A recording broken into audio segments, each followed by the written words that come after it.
Agora sim. Bom dia a todos, a paz do Senhor Jesus Cristo.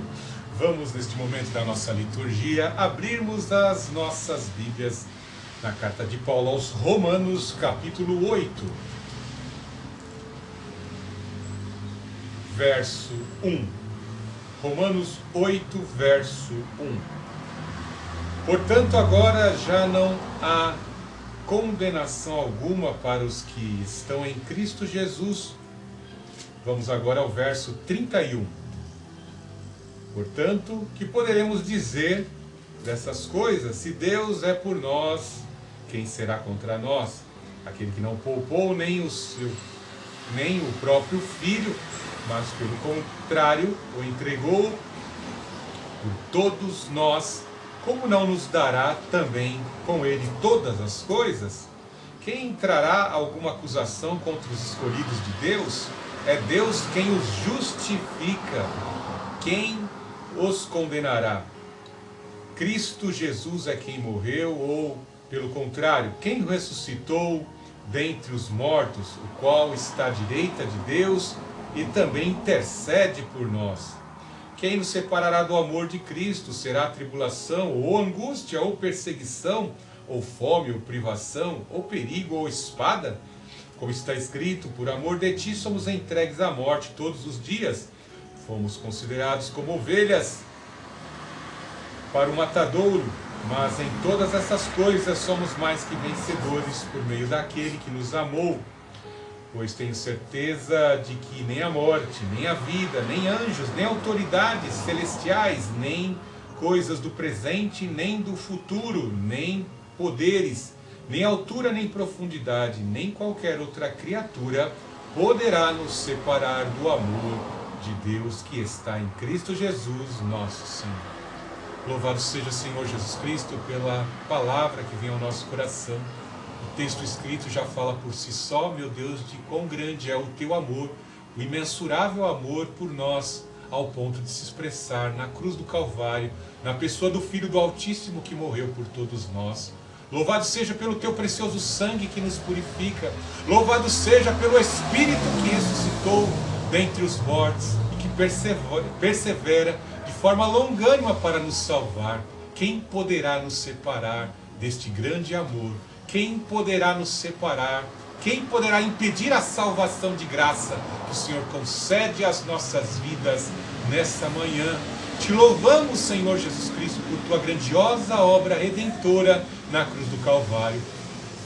Pelo poder do Santo Espírito, que as criaturas inimigas do Evangelho partam em retirada. Que as criaturas das trevas, inimigas da pregação do Evangelho, sejam afastadas pelo fogo do Santo Espírito, em nome do Senhor Jesus Cristo Todo-Poderoso. Ó Santo Espírito, eu te invoco, usa a minha vida e os meus sentidos para pregar e proclamar a tua palavra em nome do Senhor Jesus Cristo e expandir o teu reino em nome do Senhor Jesus. Abençoe a todos que nos ouvem pela plataforma do YouTube em nome do Senhor Jesus Cristo. E assim glorificamos o Deus Altíssimo, o Senhor Jesus Cristo e o Santo Espírito. Amém. Prova de amor imensurável é o amor que o Senhor Jesus Cristo nos oferece como único caminho e meio de salvação, a grandiosa obra. Deus verdadeiramente se importou conosco e essa obra envolveu este amor de Deus em se aproximar da humanidade pecadora, oferecer sua graça primeiramente pela ação do Senhor Jesus Cristo, como promessa para a reconciliação de uma humanidade que não tem condição alguma de se salvar, pois Ele é a verdade, pois Ele verdadeiramente tem um reino, e esse reino é poder, é justiça, Ele é sustentável pela sua própria essência, pelo poder que emana da sua palavra. É impossível adentrar esse reino eterno se não for pela ponte, pelo aio, pelo elo de ligação que é o Senhor Jesus Cristo. E Ele veio a esta terra, se aproximou de todos nós e pagou o preço para que houvesse esta reconciliação na pessoa do Filho de Deus, o Filho eterno de Deus encarnado. Ele paga esse preço de expiação pelos nossos pecados e nele nós temos a vida. Quantas vezes em refrões de música as pessoas estão cantando, muitas vezes repetindo doutrinas em versos musicais, mas muitas vezes não compreendem em profundidade, visto que a nossa mente é limitada e entender muitas vezes a letra é um tanto que difícil. Nós vemos neste belíssimo capítulo 8, talvez um dos mais lidos da epístola de Paulo aos Romanos. Ele nos traz este amor incalculável, imensurável do nosso Deus pelas nossas vidas. E nós temos que compreender esta profundidade. Não pretendo eu aqui, e não teria competência alguma para isso, de esgotar em profundidade esse texto do capítulo 8. Visto que quando começamos a ler cada um dos versos, dos 39 versos, é possível se tirar gamas de conhecimento, gamas de sabedoria num verso. Como diz o Hernandes Dias Lopes num dos seus livros, é como se o teólogo, o apóstolo Paulo, tivesse alcançado o topo do Everest, na escalada do conhecimento teológico, atingiu o ápice deste conhecimento e dessa sabedoria. Quanto mais o homem pecou, mais superabundou a graça e o amor de Deus. Como calcular o poder de um ser onipotente? É impossível. Nem o maior matemático do mundo, nem se juntassem todas as inteligências artificiais, nós conseguiríamos calcular o amor de Deus pelas nossas vidas.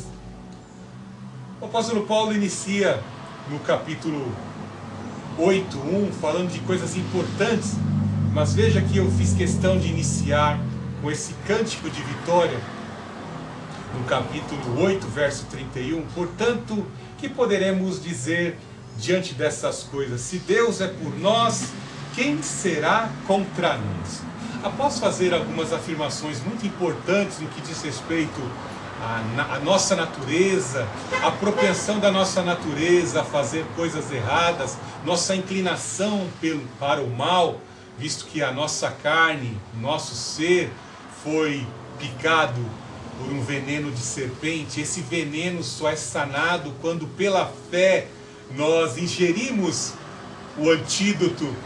O antídoto está inserido em nossas vidas pela obra do Espírito Santo, pela obra do Senhor Jesus Cristo na cruz do Calvário. O antídoto é o sangue do Senhor Jesus Cristo. O apóstolo Paulo vai trabalhar esses fatores muito importantes acerca da nossa natureza no início do capítulo 8, e afirmando que já não existe mais condenação para a nossa vida. A sentença do juiz eterno, do Deus Altíssimo, com a sua lei, com o seu código de lei, sempre sentenciará a humanidade à morte, pois todos pecaram e destituídos estão da glória de Deus. Ninguém pode se salvar. A humanidade não consegue por mérito próprio, nem por esforço, nem por exercícios de meditação, nem por diversas décadas no ambiente acadêmico. Ninguém pode se salvar a não ser por Jesus Cristo. Então vemos que a humanidade não consegue se salvar, e somente o Filho de Deus consegue esta obra quando esta humanidade reconhece que não tem capacidade, é incompetente, e olha para o Senhor Jesus Cristo com fé, para a obra que o justo, o verdadeiro justo, oferece na cruz do Calvário. E os méritos da essência do Senhor Jesus Cristo, e os méritos do seu sacrifício e do seu sangue em especial, de um sangue do justo, do sangue do inocente, cobre este penitente, esse pecador que reconhece, esse pecador arrependido que reconhece a obra do Senhor Jesus Cristo. Quando assim reconhecemos e nos arrependemos, muitos em lágrimas, muitos com um rastro de destruição, chegam diante do altar, chegam diante da mensagem do evangelista, arrependidos ali, extremamente abatidos. Vemos que a pessoa agora recebe uma mensagem de salvação, recebe uma mensagem de esperança. Seus pecados confessados e abandonados foram imputados sobre o sacrifício do Senhor Jesus Cristo, e a pessoa se alegra, a pessoa se sente apaziguada, pois essa é a finalidade do sacrifício do Senhor Jesus Cristo, apaziguar a ira de Deus com relação aos pecados que nós cometemos, as falhas que nós praticamos. A mensagem vem e nos traz de certa forma, um apaziguamento, e nós sentimos pela presença do Espírito desse mesmo Deus que está irado com o pecado, nós sentimos que estamos em paz com Ele. Mas de repente temos que continuar caminhando, temos que continuar peregrinando, prosseguindo. E a Bíblia fala que temos que prosseguir em conhecer ao Senhor. Oséias fala que nós prosseguimos e às vezes o Senhor nos leva ao deserto para ali nos mostrar do seu amor. Quando olhamos para as viagens missionárias do apóstolo Paulo, vemos que nas tribulações, com a missão e a responsabilidade da pregação do Evangelho, com a responsabilidade de transportar a presença da arca, a presença do Espírito Santo sobre as nossas vidas, nós temos que nos deparar com aquele que quer tirar esse tesouro, as promessas do nosso coração. Fiz questão de citar vários trechos da Bíblia, porque muitos foram convocados, muitos foram chamados, convocados e comissionados para missões da pregação do Evangelho, e nós vemos como em suas trajetórias de vida, em diversas fases da história do povo de Deus, o diabo tentou roubar as promessas, tentou roubar o compromisso, a aliança que Deus faz com os escolhidos, com os eleitos. Nesses últimos dias a iniquidade, a maldade, a pressão, os crivos atacam de todos os lados para que muitos venham desanimar.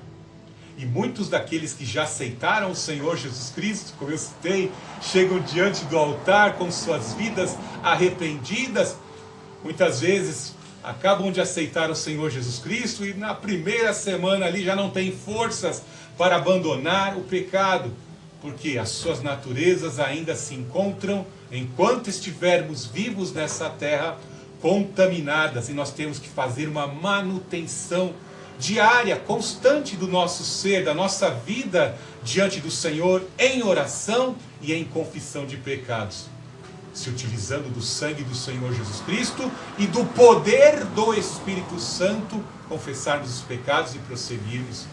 E aí veja que ele fala que, portanto, o que poderemos dizer diante dessas coisas? Se Deus é por nós, quem será contra nós? Ele começa no verso 31 dizendo que nós temos o maior de todos, aquele que já venceu o jogo, aquele que já venceu nessa terra. Tem de bom ânimo, pois este mundo eu venci.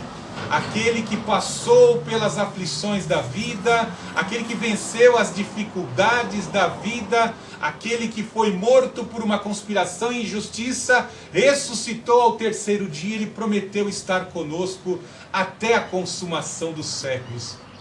Prometeu estar conosco até a consumação. Ele não abre mão de nós. Todo aquele que crê em mim, ainda que morra, viverá. É importante mantermos a convicção de certas doutrinas, de certas afirmações e orientações da palavra de Deus, do Senhor Jesus Cristo, em nosso viver, para que não sejamos condenados.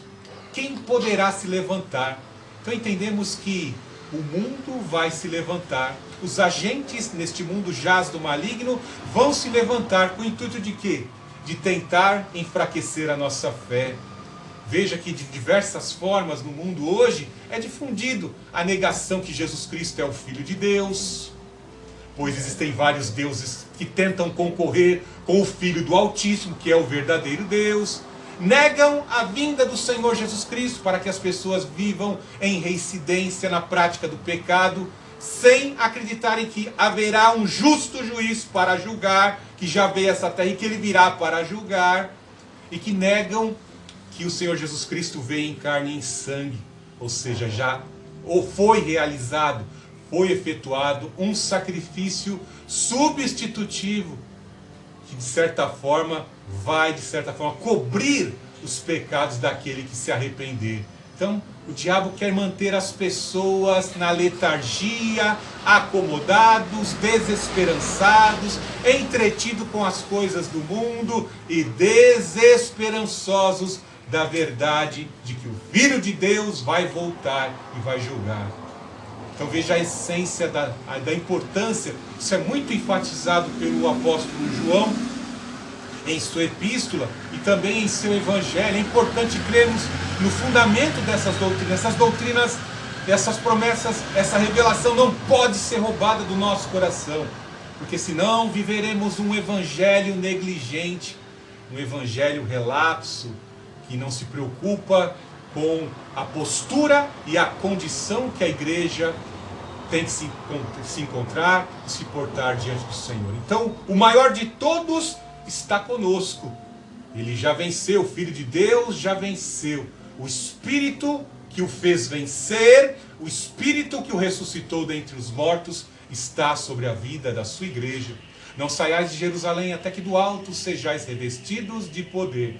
Vocês estão com medo da pressão do sistema religioso. Vocês estão com medo das perseguições.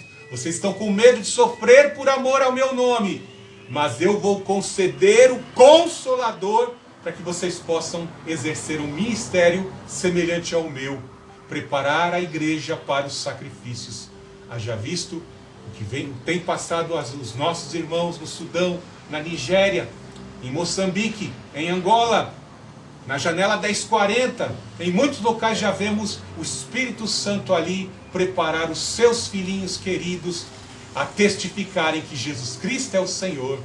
E o sacrifício de muitos daqueles irmãos já tem levantado, como eu já tenho colhido alguns testemunhos daqueles da ala verde, radicais verdes, se arrependendo e reconhecendo pela visão e a palavra do Senhor Jesus Cristo, que Ele é Rei, que Ele é o Senhor. Então, quem poderá intentar contra nós? Quem poderá se levantar? Qual agente do mal poderá se levantar contra a igreja? Temos um elo de ligação com o Senhor Jesus Cristo. Nada pode rompê-lo. Nada pode romper o amor, o elo de ligação que está. Veja o amor desse Deus, aquele que não poupou nem o seu próprio filho, mas pelo contrário o entregou por todos nós. Como não nos dará também com ele todas as coisas? Muitas pessoas às vezes passam a vida inteira pedindo alguma coisa a Deus. Muitas coisas vinculadas às vicissitudes da vida. Muitas coisas vinculadas, ou pessoas na área sentimental. Diversas são as buscas das pessoas. E uma coisa é bem certa: sobre todas as coisas que buscamos nessa terra, o maior de todos é o Senhor Jesus Cristo. O apóstolo Paulo, na segunda carta aos Coríntios, capítulo 4, fala que, tendo este grande tesouro em vaso de barro, somos falhos e muitas vezes não sabemos nem o que pedir. Eu poderia citar aqui, pela experiência de ministério, várias pessoas que buscaram, Senhor, me prepara uma pessoa, cria uma conjectura, uma condição para que eu encontre tal pessoa, e essa pessoa seja a tampa da minha panela, seja a panela da minha tampa, e assim vice-versa, né? As pessoas buscando, e de repente ali, depois da lua de mel, depois do primeiro arroz queimado, a pessoa se arrepende daquilo que estava pedindo, né? Como talvez muitos judeus: manda fogo, Senhor, manda fogo. Cuidado com o fogo que você está pedindo, né? Temos que entender aquilo que estamos pedindo, né? Veja que quando Deus criou a mulher para Adão, né? Adão com certeza ia ali colocando o nome nos bichinhos, né? Colocando o nome nas plantinhas, e ele via os bichinhos acasalando. Aí ele olhava: tá faltando alguém. E Deus diz: verdadeiramente, não é bom que o homem esteja só.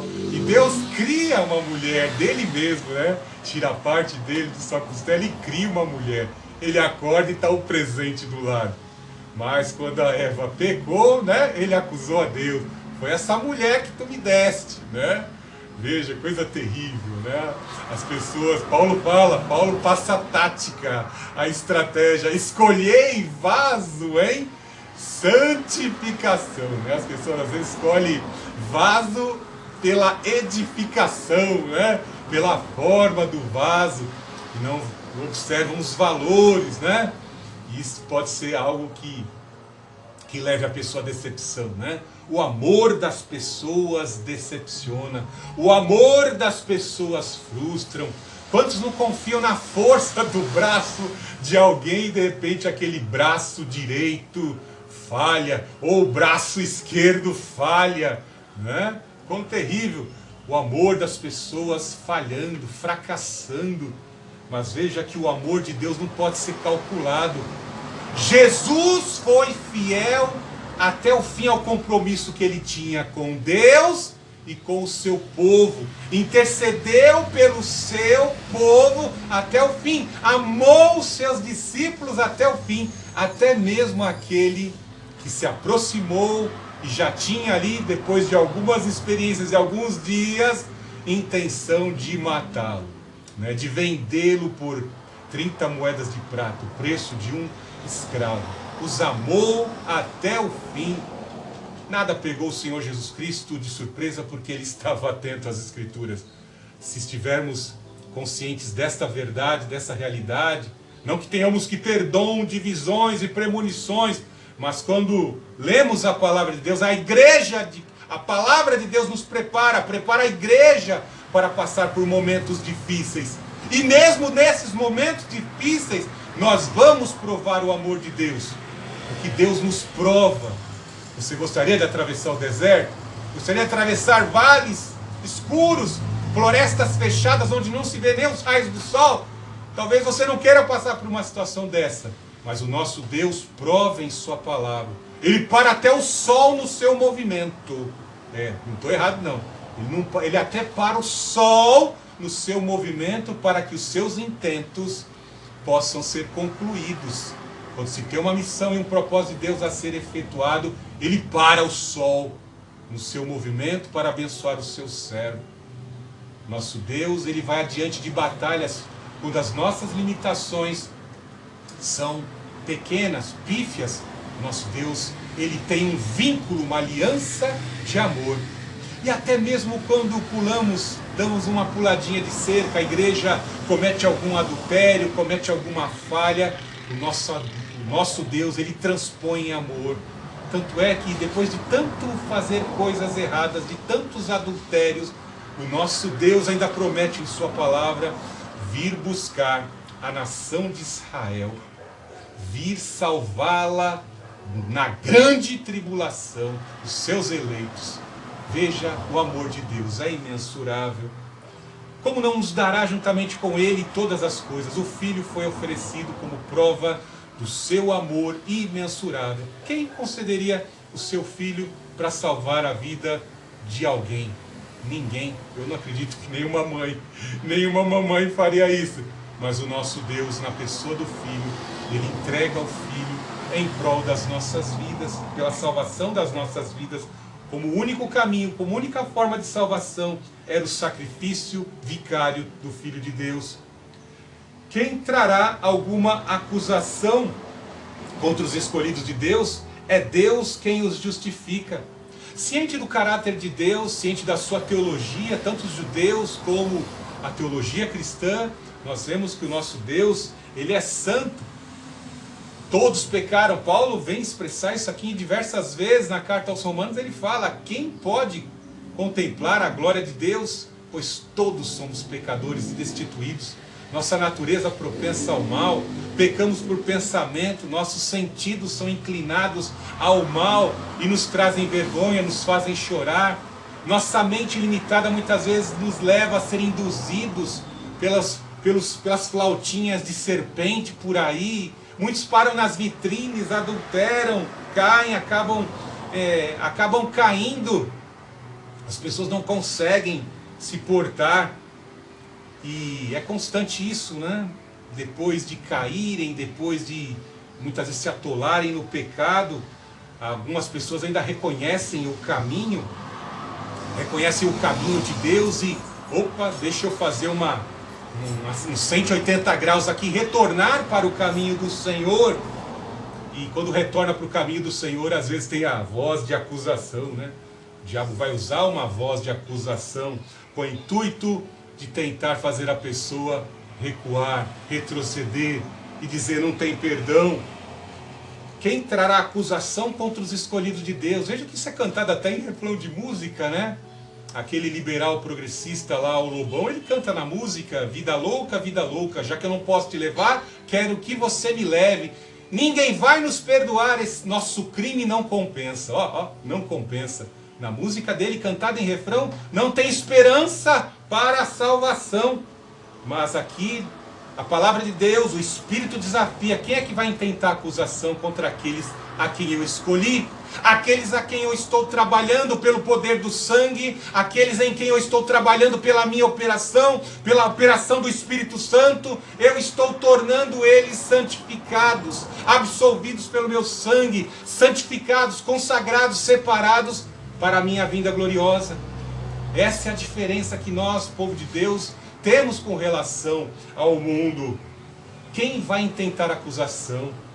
Veja, é Deus quem os justifica. Somos tornados justos a cada dia, quando operamos em obras, em testemunho, pelo falar e pelas nossas práticas, boas obras e obras que glorificam o Senhor Jesus Cristo. Nós estamos sendo justificados, tornados íntegros, tornados justos, pela obra do Espírito Santo e do sangue do Senhor Jesus Cristo sobre as nossas vidas.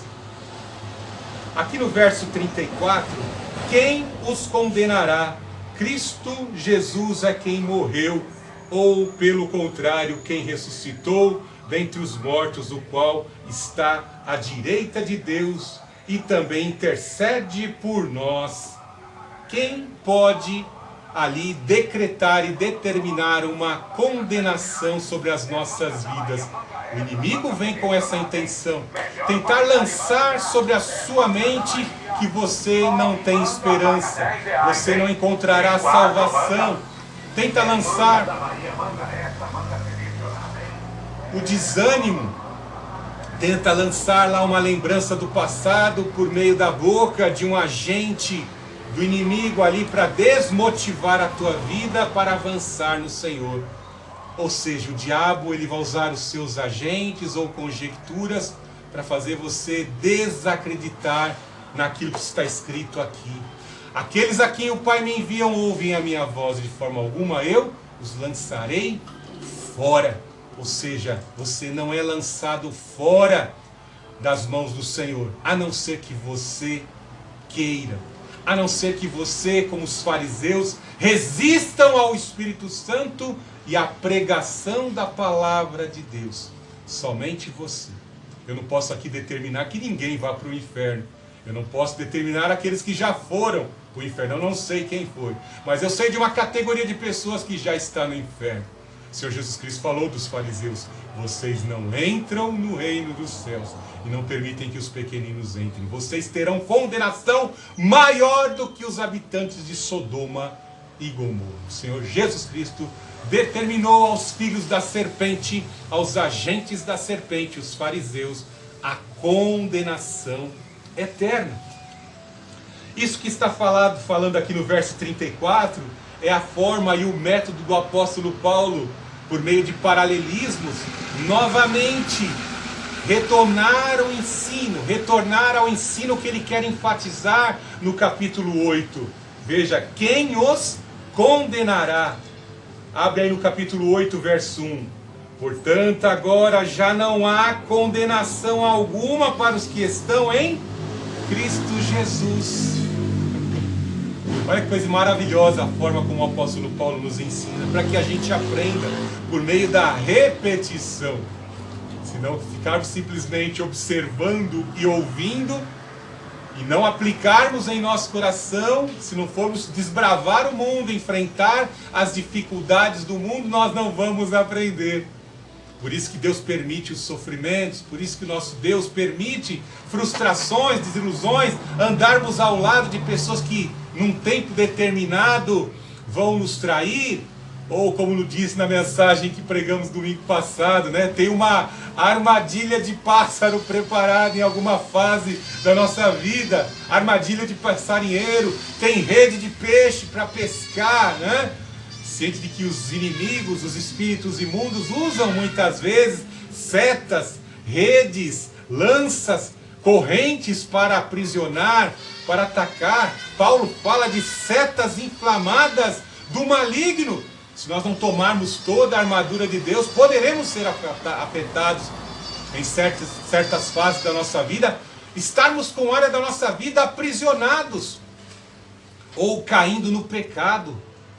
Às vezes conhecendo ao Senhor Jesus Cristo e a sua santidade, diabo vai roubando essa questão da santidade, da separação da nossa mente, dizendo: pare de lutar contra a sua carne, pare de lutar contra a sua consciência. Nós conhecemos aí uma psicóloga, sexóloga que ensina isso. Pare de lutar, pare de se oprimir, pare de se reprimir, faça o que você quer. Você conhece a Bíblia de Satã? Eu espero que você não conheça, mas ela é fundamentada num filósofo esotérico, ocultista, Aleister Crowley. Aleister Crowley, com seus livros de filosofia satânica, concedeu fundamentos para que Anton LaVey fundasse a Igreja de Satã. E um dos versos da Igreja de Satã de Aleister Crowley, que já virou até refrão de música, é: faça o que tu queres, há de ser tudo da lei, o homem tem direito a fazer tudo o que bem entende, colocando o homem na posição de um Deus que pode fazer o que bem entende. A libertinagem acima do controle que temos que ter acerca da liberdade que o Senhor Jesus Cristo oferece à sua criação. E é terrível, né? Porque o homem faz o que bem entende, mas quando vem as consequências da libertinagem, as DSTs, a maldade, as vinganças, as retaliações, o homem não tem como se proteger. Ele acaba afetado pela consequência de seus pecados, de suas palavras. A vingança vem, as DSTs vêm, e o homem não é Deus, ele não tem controle para sanar tudo aquilo, ele se vê vítima. Veja aqui a condenação agora, que sabemos muito bem o que é a condenação, é uma sentença de um juiz. Imagine que o juiz ali determine, por conta dos seus crimes, por conta dos crimes que a pessoa cometeu, uma sentença, vai cumprir determinada quantidade de tempo numa penitenciária em regime fechado por conta desses crimes, desses pecados. Temos consciência do que é certo e o que é errado quando um juiz que obedece às leis e ele determina, condenado por conta dessas práticas, por ter afetado de forma nociva, de forma dolosa, aquela pessoa com tal intento mal, prejudicou desta forma. Mas vemos que no mundo de hoje, o diabo se infiltrou por meio de seus agentes em todas as instituições, e o que nós vemos no Brasil? Uma cultura de impunidade. Não vou nem estender nesse assunto, porque a gente já viu, hein, como as instâncias estão contaminadas pela cultura da impunidade. Mas uma coisa é bem certa, o texto vai deixar bem claro, não vai dar tempo nós explanarmos, que o justo juiz virá para julgar esses que relativizam. Isaías, muito tempo atrás, já falava isso. Ai daqueles, né? Ai daqueles que falam que o certo é errado, que o justo é injusto, que o profano é puro e santo. Coisas terríveis. A prova de